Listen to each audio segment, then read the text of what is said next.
Good morning, authorities, ladies and gentlemen. Welcome to the 4th Spain-Indian Forum. We're going to begin, and just to be quick, the floor is given to the President of the Spain-India Council Foundation, Juan Ignacio Entrecanales. Please, President.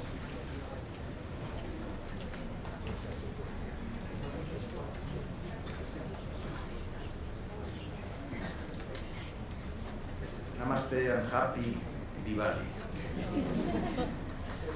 President of the Government of Spain, Mr. Pedro Sánchez, Vice President of the Observer Research Foundation, our friend Jaibal, Minister Puente, Minister Ereo, ambassadors, dear friends, I am delighted to be here today as President of the Spanish-India Council Foundation to continue the exploration of cooperation between India and Spain as global partners. I would like first to take this opportunity to in particular thank the President of the Spanish government for being here today with us. His support for the Foundation is highly encouraging for all of us, as it is encouraging to acknowledge that India is among the top strategic priorities for the Spanish government.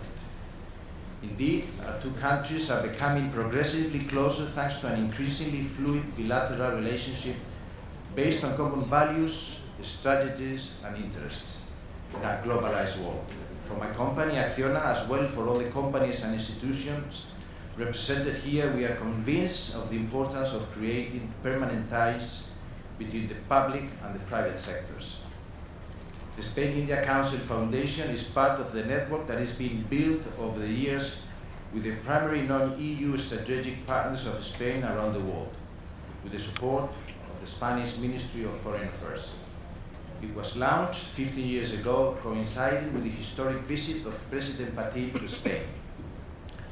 And we are a private, non-profit institution with which goal is to increase mutual knowledge between the two countries.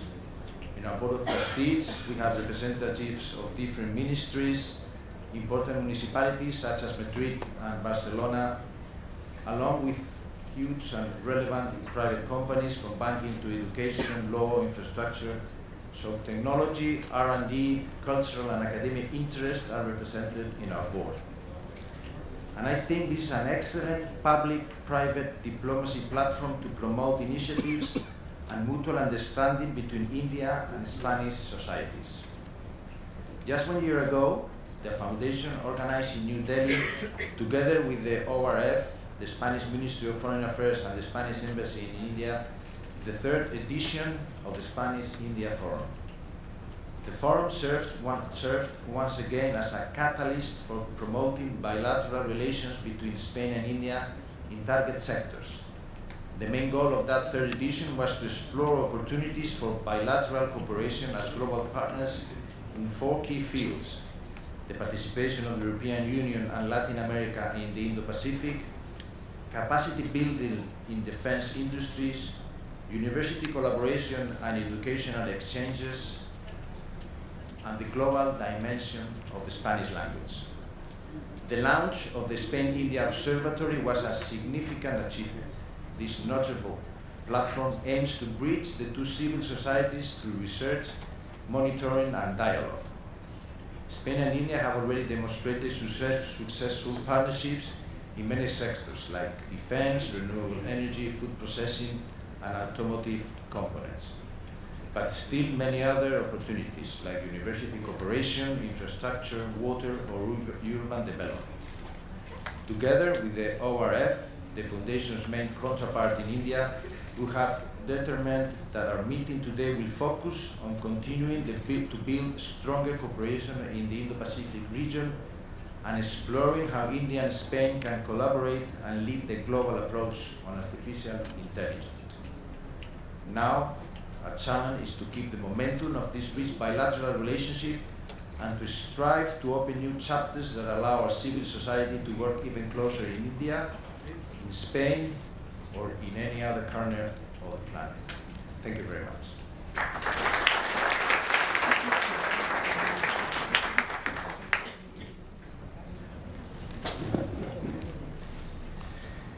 Thank you, President of the Foundation. Now we are going to hear Mr. Jaibal Naduvath, the Vice President of the Observer Research Foundation. Please.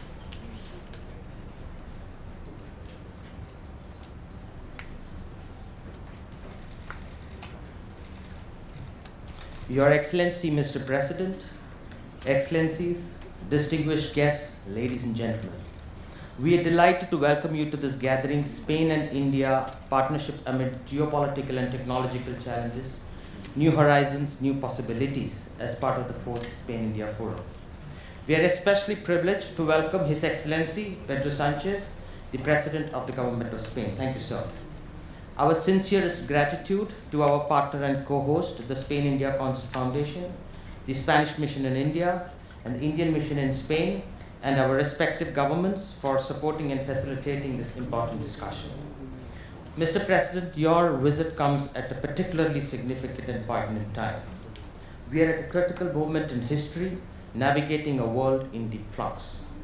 As two sister democracies, how we respond to rapidly unfolding changes will shape not only our futures, but also the collective destiny of all peoples everywhere. Your presence underscores the deep connections binding our nations and our commitment to cooperate, collaborate, and co-create a future that is just and prosperous for all. Our rich histories, built on centuries of trade, trust, and shared triumphs, provide a strong foundation for this endeavor. The Spain-India partnership is rich with potential and possibility. Enhancing collaboration by harnessing our complementary strengths in emerging technologies, manufacturing, and economic cooperation, alongside issue-driven coalitions with like-minded partners, will benefit our two nations and much beyond. The C-295 aircraft facility at Vadodara between Tata Advanced Systems and Airbus Spain, which President Sanchez and Prime Minister Modi inaugurated yesterday, is a very fine testament to this. The coming together of our ideas and capabilities can lead to a thriving global system with meaningful impacts far beyond our borders. The storied foundation of the Spain-India relationship, rooted in a convergence of interests and values, is also the springboard for our joint efforts to tackle global challenges. Economic inequality, geopolitical contestations, climate change, health crisis, and disruptions caused by emerging technologies. Our shared commitment to democratic values and stability becomes the binding force for our robust partnership. Our historical ties serve as a powerful reminder of the strength found in solidarity. The courage and resilience of the great Spanish people through difficult times at the turn of the last century resonated deeply within our own freedom movement. This shared spirit has forged an enduring bond between our national imaginations. The lessons of our past illuminate the path ahead as we confront today's challenges, reminding us once again that our destinies are inseparable. As we engage in the discussions today, let us draw from our rich history while focusing on the opportunities that lie ahead. Let us chart a course for our partnership that honors our past and embraces the future. Let us scale new horizons and create new possibilities that harnesses our collective strength towards a better, brighter future for all. Finally, before concluding, I wish you all a very blessed Dhanteras and very happy Diwali on behalf of ORF and the Spain India Council Foundation. Thank you.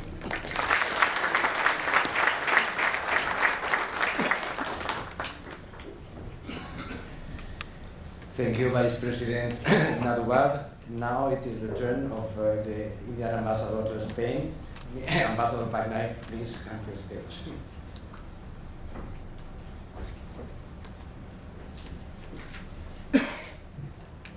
Good morning, Your Excellency, President of the Government of Spain, Mr. Pedro Sanchez. It's wonderful to see you here. You know, I'm not going to give any. I was not supposed to speak. I was told to speak at the last moment. But Spain is the first country in Europe, across the world, which tried to find a sea route to India. So now we deal with so many countries, but Spain was the first country to try to find a sea route to India. They never reached because they went the wrong way. They found US, they found Latin America, but they did not reach.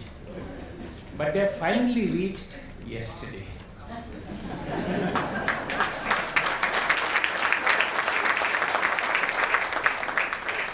Yesterday in Baroda, I saw Spain reaching India, because the kind of images across the country, everybody from Chennai to Kolkata to Bangalore to my home state road, everybody were calling me up to say, what's happening, where Spain's here. So I'm very happy that Spain has finally arrived with a president who is one of the most charming presidents in the world probably. But we should have done this long back. It's a relationship which should have really come together long back, because we share a lot in common. Not just democratic values, our fight against terrorism, our fight to bring up our societies, inclusivity, technology, everything put together. We should have done it long time back. But finally we have arrived and we are doing a lot. Problem is perceptions. There is a perception in India when you look at the world, one doesn't see Spain. And one doesn't see Spain as a technological country, as a powerhouse of technology. But in the last 2 years, 2.5 years I've been there, I found technology which goes beyond what I can think of. I mean, I can give you a few examples just to set that tone. They have the largest high-speed train network in the world. I mean, longest is China. But in terms of the network and the density, the highest, more than France, more than Germany, more than anybody else. Highest high-speed transport network in the world. They have technologies. There is a company in the north of Spain, which is actually the only 2 companies in the world which are preparing for a Mars landing. Full preparation, because in Mars you have to go underground, you have to work in really inhospitable conditions. So NASA, the Spanish Space Agency, this company, and the Indian Space Agency, we are only 3 in the world which are working on Mars landing. I mean, why I'm giving you all this, there is another company, which is a small company, which does underwater battery technology. You know, batteries don't function beyond 100 meters below sea level. This company's batteries will make it work at 1.5 kilometers, 1 kilometer, 1.5 kilometers. You know, so you have technologies which you don't think about, and yet we are not working too much on technologies. This technology becomes more stronger when we look at talent, because that is what Spain lacks to a large extent. It's a population which is going down. It's about 47 million every year. It's only being kept aloft by the fact that there is a very good immigration policy they have.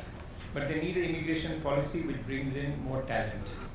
So the two to three things that we've been working on in the last few years.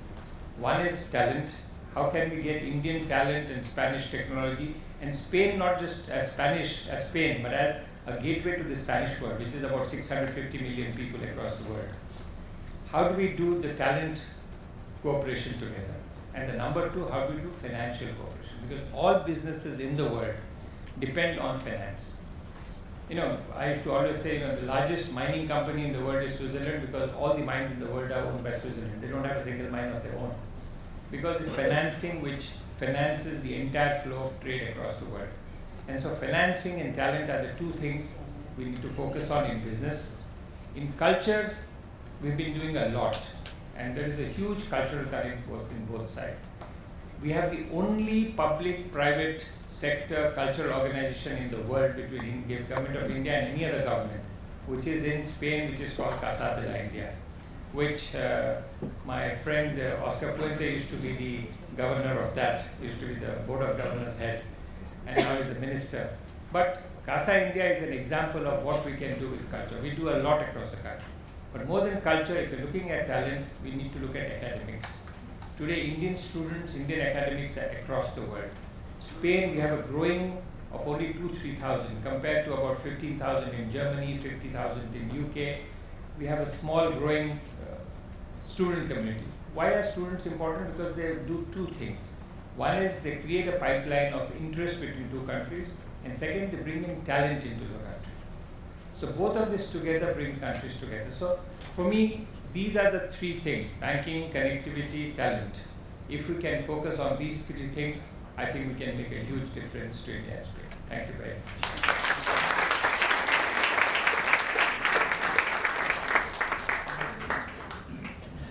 Thank you, Ambassador Patnaik. And now, His Excellency, the Spanish President of the Government, Pedro Sanchez, it is an honor to count on you here. The stage is yours.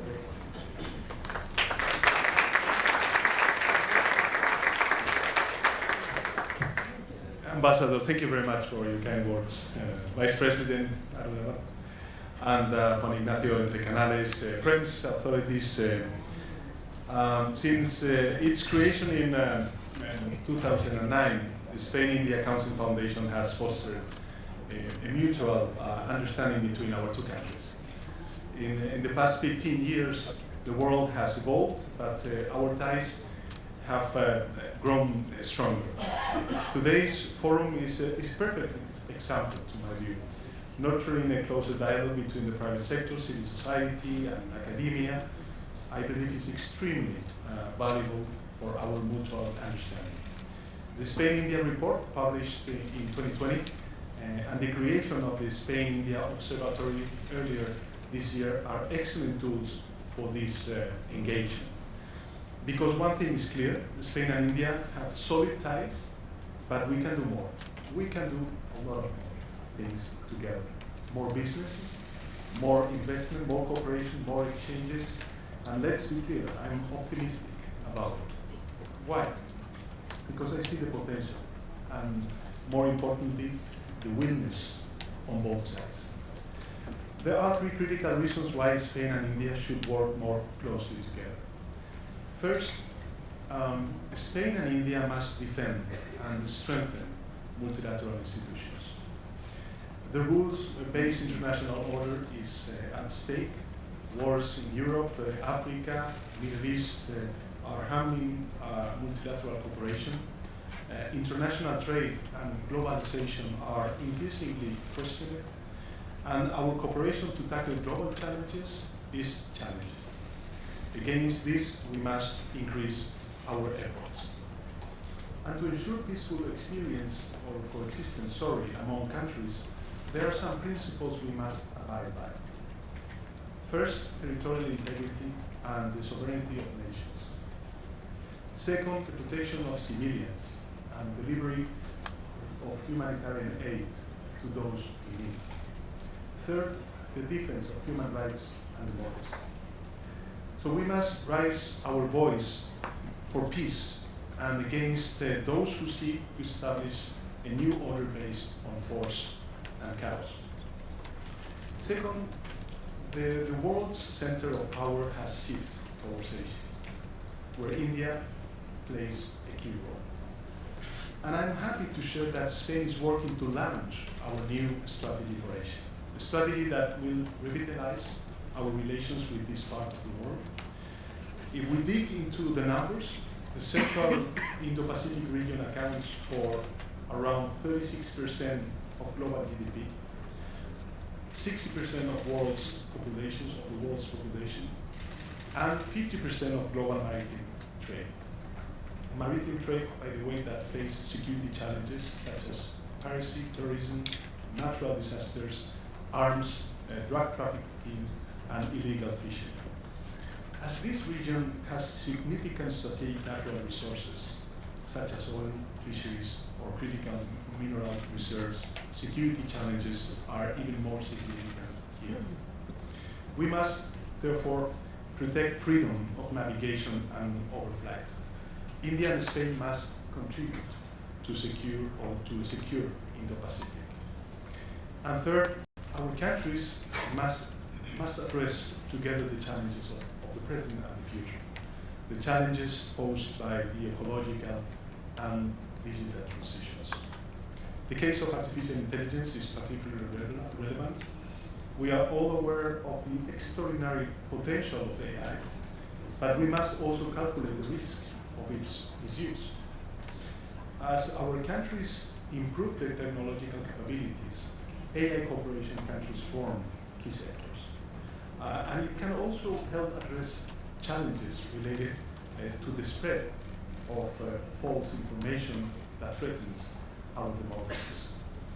Let's say it loud and clear, AI must be ethical, must be ethical. We must establish strong ethical standards and accountability mechanisms to ensure that it respects human rights and promotes social good. International cooperation in artificial intelligence is essential for a safer, more egalitarian and open world. That is why we recently supported the adoption of the Global Digital Compact in the Summit of the Future of the UN. We should all participate in the establishment of these comprehensive frameworks for global governance of digital technology and artificial intelligence. In order to do so, building AI capacity in the global south is critical. This involves creating a global network of AI research and development centers, providing targeted training programs, and ensuring access to high-performance computing resources. But above all, it means ensuring inclusive and democratic access to this transformative technology. I would like to end talking about our common future. Our two governments have agreed that in 2026, we will celebrate the year for Spain and India in culture, tourism, and artificial intelligence. This provides us with a clear horizon to work together, and I'm convinced that the Spain-India Foundation will play a relevant role to ensure it is a successful year. As I said at the beginning, Spain and India have solid ties, but we can do more. I see many opportunities ahead of us, and we must ensure we have the courage and the ambition to make the best of them. Thank you very much.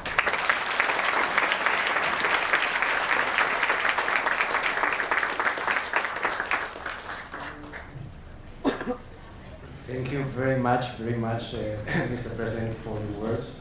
It has been an honor for the Foundation having you here.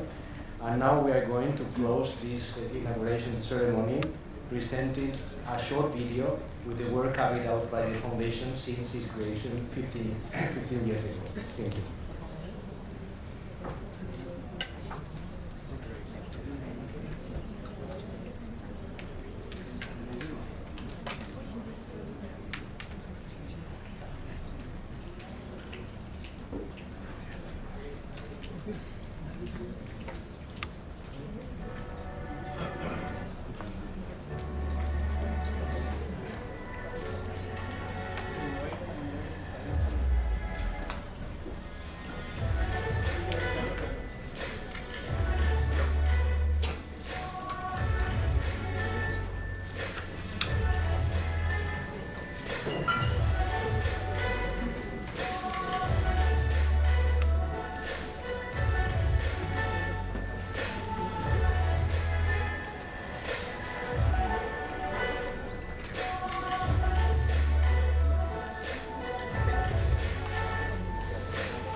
Soy Naduvath, embajadora para Indo-Pacífico desde hace un mes.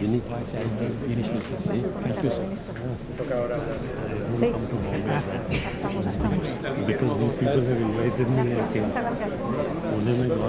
Ministro, me encanta. Para mí, ¿qué tal, Juan Antonio?